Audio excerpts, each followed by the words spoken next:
अस्सलाम वालेकुम।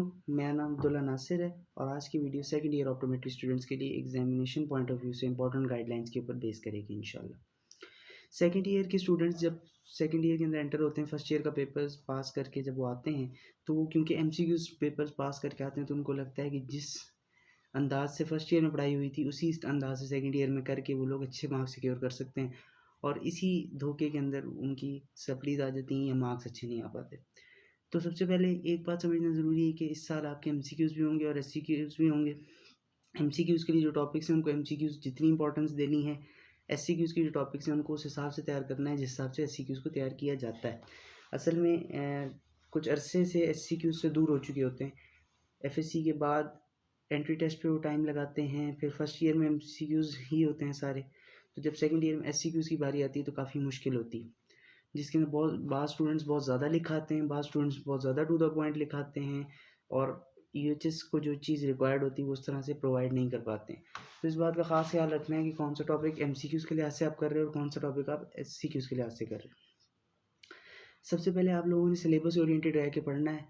जिस तरह के मैंने फर्स्ट ईयर के स्टूडेंट्स को गाइड किया, उसी तरह आप लोगों को भी कहता हूँ कि सिलेबस ओरिएंटेड रह के पढ़ें। जो सिलेबस आप लोगों की स्क्रीन पे आ रहा है उसको बार बार पढ़ें, उसको का प्रिंट निकाल के अपने पास रखें, जो टॉपिक्स हो रहे हैं उसको टिक लगाते जाएँ और उसके ओरिएंटेड रह के करें। लेकिन कुछ सब्जेक्ट्स में एक्स्ट्रा टॉपिक्स भी आपने करने होंगे जिसकी लिस्ट आप लोगों को इसी वीडियो में प्रोवाइड कर दी जाएगी। वही टॉपिक्स करें एक्स्ट्रा, बाकी सिलेबस ही ओरिएंटेड रहें। इंशाल्लाह आप लोगों के अच्छे मार्क्स आएंगे और डिस्टिंक्शन तक जाने के चांसेस बहुत ज़्यादा ब्राइट हो जाएंगे। सबसे पहले सिलेबस नो हाउ के बारे में मैं बार बार एम्फेसिस देता हूँ कि सिलेबस यूएचएस की वेबसाइट से डाउनलोड करें। मेरी कोशिश होती है कि मैं अपनी वीडियोस में ही जेपीजी के तौर पे सिलेबस सारा अटैच कर दूँ, जो मैं इस वीडियो में भी कर रहा हूँ।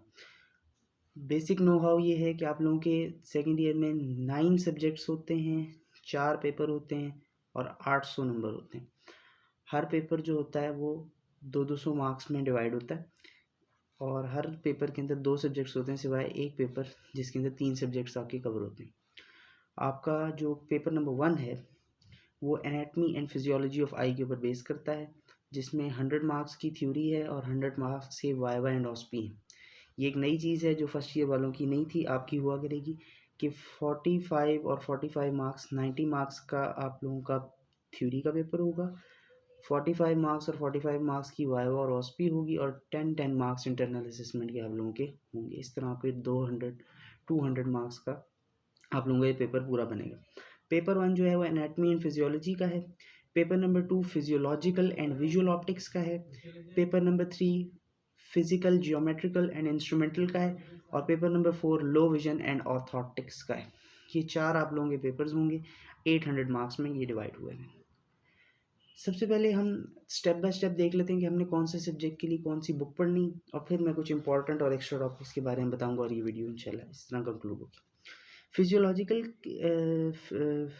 फिजियोलॉजी ऑफ आई जो है वो आपने पढ़नी है Guyton and hall. Guyton and hall पूरी नहीं पढ़नी है आपने, जस्ट उसके 3 चैप्टर्स हैं, chapter number 50, chapter number 51 and chapter number 52। That's it. आप लोगों ने इसके अलावा नहीं करनी है फिजियोलॉजी कहीं से भी।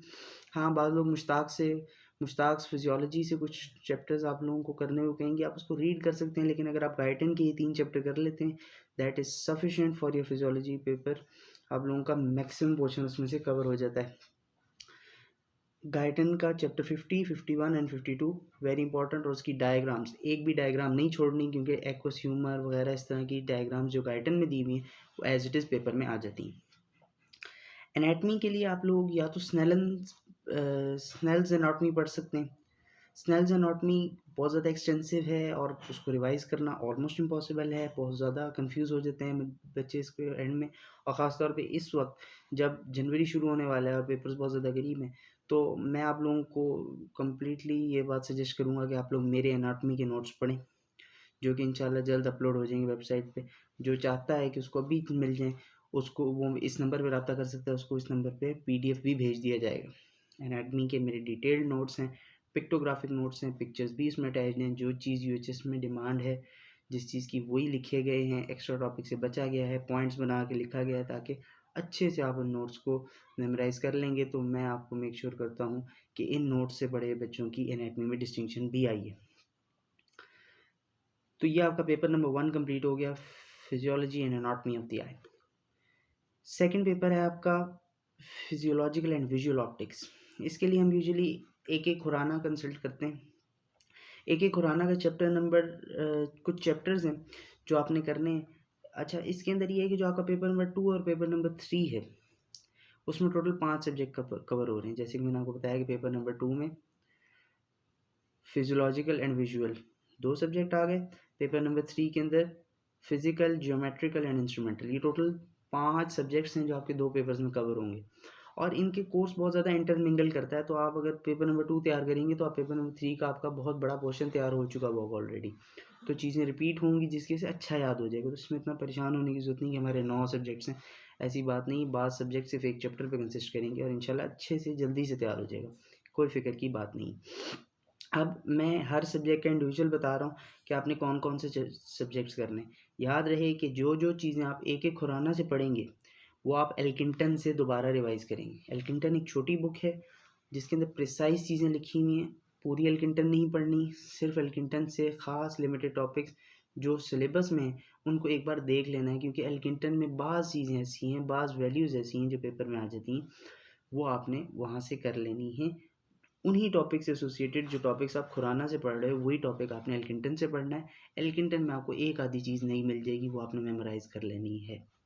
अच्छा जी, फिजियोलॉजिकल ऑप्टिक्स के बारे में बात करते हैं। फिजियोलॉजिकल ऑप्टिक्स के लिए आपने एक एक खुराना का चैप्टर नंबर 2, 3, 4 एंड 5 तैयार करना है बहुत अच्छे से, इसमें से पेपर सेट होता है। फिर हम नेक्स्ट पेपर पे आते हैं, paper number 3, physical, geometrical and instrumental. इसके लिए आपने एक एक खुराना का चैप्टर नंबर 1, 2, 3, 6 एंड 12 तैयार करना है बहुत अच्छे से। अगेन सिलेबस को सामने रखते हुए करना है, जो चीज़ें सिलेबस में नहीं है उनको छोड़ देना है। एक्स्ट्रा टॉपिक्स मैं आपको बाद में बताऊँगा। याद रहे पेपर नंबर 2 और पेपर नंबर 3 के लिए जो भी चीज़ें आप खुराना से कर रहे हो उसको एक बार एल्किंटन से रीड देनी है। ये बात मैं एम्फेसिस दे रहा हूँ, एल्किंटन की बाज़ चीज़ें एज इट इज़ पेपर में आ जाती हैं, खासतौर पर MCQ पॉइंट ऑफ व्यू से Elkington is very very important. Next आ जाता है लो विजन। लो विजन के लिए आपने जस्ट एक एक खुराना का चैप्टर नंबर 10 पढ़ना है, तकरीबन 25 पेजेस पे कंसिस्ट करता है। इसकी एक एक लाइन को अच्छे से याद करना है, इसकी एक एक लाइन में से MCQ आता है और इसकी एक एक लाइन बहुत इंपॉर्टेंट है। फैक्टर्स, कॉजेज, जो जो उसमें लिखा हुआ है बहुत अच्छे से आपने इसको कर लेना है। ये आपका लो विजन हो गया। नेक्स्ट है ऑर्थोप्टिक्स। ऑर्थोप्टिक्स के लिए आपने कांस्की कंसल्ट करनी, और हमारी यूनिवर्सिटी में एक नोट्स मिलते हैं जिसको हम फोना कहते हैं, वो बहुत ज़्यादा इंपॉर्टेंट है। कांस्की बहुत ज़्यादा छोटी है, फोना में डिटेल में लिखा हुआ है, तो वो अगर आप करेंगे तो आपकी तैयारी कंप्लीट हो जाएगी। तो जो लोग कांस्की करते हैं उनका भी पेपर पास हो जाता है, लेकिन अगर आप बहुत ज़्यादा अच्छी ग्रिप चाहते हैं ऑर्थोप्टिक्स के ऊपर, खसूसन टेस्ट के ऊपर, तो आप फोना कंसल्ट करेंगे तो उसमें टेस्ट बहुत अच्छे से लिखे हैं। अब मैं इंपॉर्टेंट टॉपिक्स की तरफ आते हैं कि एनाटमी अगर आप मेरे नोट्स से करते हैं तो आपके इंपॉर्टेंट टॉपिक्स ही कंपाइल हुए हैं, शॉर्ट नोट्स हैं जो अच्छे से आप करेंगे तो बहुत अच्छा पेपर हो जाएगा, बहुत अच्छा। फिजियोलॉजी के अंदर हमने आपको बताया है कि 3 ही चैप्टर हैं, उसमें डायग्राम्स बहुत ज़्यादा इंपॉर्टेंट हैं, कैस्केड्स बहुत ज़्यादा इंपॉर्टेंट हैं, कलर विजन बहुत ज़्यादा इंपॉर्टेंट है। 3 ही चैप्टर्स हैं, इसको अच्छे से कर लेंगे आपका ये पेपर बहुत अच्छे से पास हो जाएगा। याद रहे कि जो इंस्ट्रूमेंटल का पेपर है, पेपर नंबर 3 का जो आखिरी पार्ट होता है इंस्ट्रूमेंटल, उसमें आपकी एक एक खुराना के जो चैप्टर नंबर 12 के अंदर जितने भी इंस्ट्रूमेंट्स दिए हुए जो आपके कोर्स में हैं उनकी आपको 3 चीज़ें आनी चाहिए कम से कम, प्रिंसिपल, डायग्राम और यूजेस। ये 3 चीज़ें अगर आपको किसी इंस्ट्रूमेंट की अगर नहीं आती हैं तो आपका वो इंस्ट्रूमेंट समझे तैयार नहीं है। इसके ऊपर भी हमारे डिटेल्ड नोट्स मौजूद हैं, जो लेना चाहता है वो इस नंबर पर रब्ता कर इसको PDF भेज देंगे। इन नोट्स के अंदर क्या है कि डायग्राम, यूजेस, प्रिंसिपल, ये सारी चीज़ें उसमें प्रोवाइडेड हैं। PDF नोट्स हैं बहुत अच्छे, हैंड रिटन नहीं है, ये प्रॉपर कंप्यूटर जनरेटेड है। तो इंस्ट्रूमेंट से मतलब ये है कि प्रिंसिपल, डायग्राम और यूजेस ही अमूमन पूछे जाते हैं। अब हम आ जाते हैं एक्स्ट्रा टॉपिक्स और इम्पॉर्टेंट टॉपिक्स जो आप लोगों ने कुछ करने हैं। सबसे पहले हम एक्स्ट्रा टॉपिक्स की बात करते हैं जो आप लोगों ने तैयार करने हैं, जो आपके सिलेबस आउटलाइन में नहीं है लेकिन वो पास पेपर्स में आए हुए हैं। उनकी लिस्ट आपके सामने अभी स्क्रीन पे आ चुकी है। आपने इन टॉपिक्स को गूगल कर लेना है, गूगल से इसके बारे में डिटेल्ड इन्फॉर्मेशन ले लेनी है। मेरी रिकमेंडेशन ये है कि आप स्लाइड शेयर लिखेंगे जो भी टॉपिक आपको चाहिए, जिस तरह टेम्परेचर ऑफ कलर का टॉपिक जो कि सिलेबस में नहीं है लेकिन पास्ट पेपर्स में आया हुआ है, आप टेम्परेचर कलर लिखें, आगे स्लाइड शेयर लिख दें तो उसकी ना कुछ स्लाइड्स खुल जाएंगी इंटरनेट। आप उसकी 2 से 3 स्लाइड्स जब पढ़ेंगे तो आपको आइडिया हो जाएगा ये चीज़ क्या है। उसके छोटे से नोट्स बना लें तो आपके टॉपिक्स की जो एक्स्ट्रा की लिस्ट आपके सामने आई हुई है, इस तरह आपने स्लाइड शेयर से कंप्लीट कर लेने।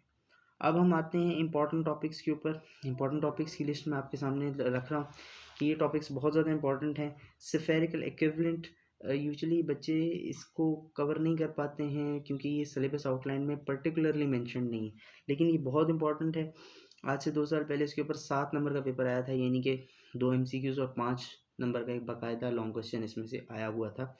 तो काफ़ी डिफ़िकल्टी हुई थी। स्फेरिकल इक्विवेलेंट का पता ही नहीं था, स्फेयर प्लस हाफ सिलेंडर किसको कहते हैं, ये सारी चीज़ें उन्होंने पूछी हुई थी और बहुत ईजी सा था और बच्चे छोड़ के आए उसको। नेक्स्ट इम्पॉर्टेंट जो टॉपिक है वो वर्जन्स के वर्जन्स के न्यूमेरिकल्स हैं।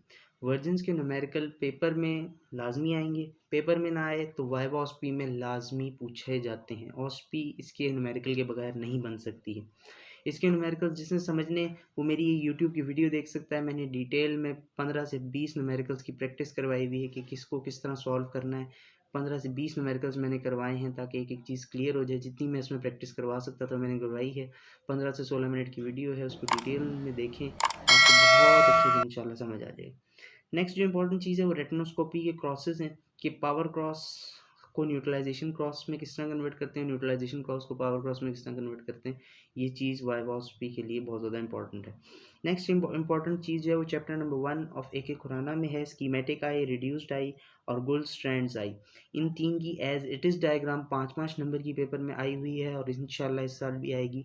जो डायग्राम आपकी बुक में दी हुई है एज इट इज़ मांगी होती है, जिसके ऊपर आपने वैल्यूज़ भी पुट करनी होती। बिल्कुल स्ट्रेट क्वेश्चन होता है और उसके बहुत ज़्यादा मार्क्स भी होते हैं। नेक्स्ट जो इम्पॉर्टेंट टॉपिक है वो है स्टर्म्स ऑफ कोनाइड। स्टर्म्स ऑफ कोनाइड बहुत से बच्चों को आता होता है, लेकिन पेपर में उसका क्वेश्चन कुछ इस तरह वो पूछता है कि बच्चे पजल हो जाते हैं। वो स्टर्म्स ऑफ कोनाइड का लफ्ज़ यूज़ नहीं करता, वो यूज़ करता है ऑप्टिक्स ऑफ एस्टेग्मेटिज्म। तो optics of astigmatism is terms of conoid. उसकी डायग्राम अगर आप ड्रॉ कर देंगे और नीचे वो जो स्फीयर्स होते हैं वो ड्रॉ कर देंगे तो आपको फुल मार्क्स ग्रांट किए जाते हैं। हाँ, उसके साथ उसकी जो कमेंट्री है कि पॉइंट ए किसको रिप्रेजेंट कर रहा है, point B C D, D जो है सर्कल ऑफ लीस्ट डिफ्यूजन है, ये सारी चीज़ें अगर आप बताएंगे तो आपको फुल मार्क्स अवॉर्ड किए जाएंगे। नेक्स्ट एबिरेशंस हैं, इंपॉर्टेंट टॉपिक है। स्फेरिकल एबिरेशन, क्रोमेटिक एबिरेशंस, इनसे पेपर लाजमी आता है, चाहे एक MCQ आए लेकिन इसके बगैर पेपर सेट नहीं होता। ये पेपर नंबर 2 और पेपर नंबर 3 की मैंने आपको गाइडेंस दे दी। नेक्स्ट पेपर नंबर 4 है लो विजन। लो विजन के अंदर जब आपने एक खुराना का चैप्टर नंबर 10 अच्छे से तैयार किया, उसकी MCQs पॉइंट ऑफ व्यू से उसकी एक एक लाइन को आपने अच्छे से याद कर लिया है, तो आपने कुछ टॉपिक्स जो हैं स्लाइड शेयर से करने। वो टॉपिक्स कोई लिस्ट में आपके सामने नहीं रख रहा हूँ, just low vision management. Low vision management आपने स्लाइड शेयर से इसकी 5 से 6 मुख्तलिफ स्लाइड्स पढ़ लेंगे तो आपको समझ आ जाएगा कि हम एसेस कैसे करते हैं। इसके अलावा जो बुक में मौजूद इम्पॉर्टेंट चीज़ है वो ये है कि लो विजन पेशेंट की कलर विजन कैसे लेंगे, कंट्रास्ट विजन कैसे लेंगे, विजुअल एक्यूटी नियर और डिस्टेंस की कैसे लेंगे, उसकी सिनॉप्सिस कैसे चेक करेंगे। ये अलग अलग से लॉन्ग क्वेश्चन आते हैं और बड़ी आसानी से अटैम्प्ट हो सकते हैं। अगर आप इसकी अपने पास एक लिस्ट बनाई हुई होगी उसी से याद करोगे तो बहुत अच्छे से तैयार हो जाएगा। ऑर्थोप्टिक्स का जो सिलेबस है, जब आपके सामने ऑर्थोप्टिक्स का सिलेबस आएगा तो आप एक बात नोट करेंगे कि इसके 2 हिस्से हैं। एक टेस्ट्स हैं जिसमें डिफरेंट बाइनोकुलर सिंगुलर विजन कैसे करते हैं, जितने भी टेस्ट्स हैं एक तरफ वो आएंगे, एक तरफ पाल्सीज, ट्रोपियाज और सिंड्रोम्स आएंगे। पेपर डिस्प्रोपोर्शनेट बन सकता है, बाज़ दफ़ा पूरा पेपर टेस्ट में से आया होता है। पूरे पेपर से मुराद एक टेस्ट का एक मेजर पोर्शन जो है वो टेस्ट में से आया होता है, पेपर का मेजर पोर्शन।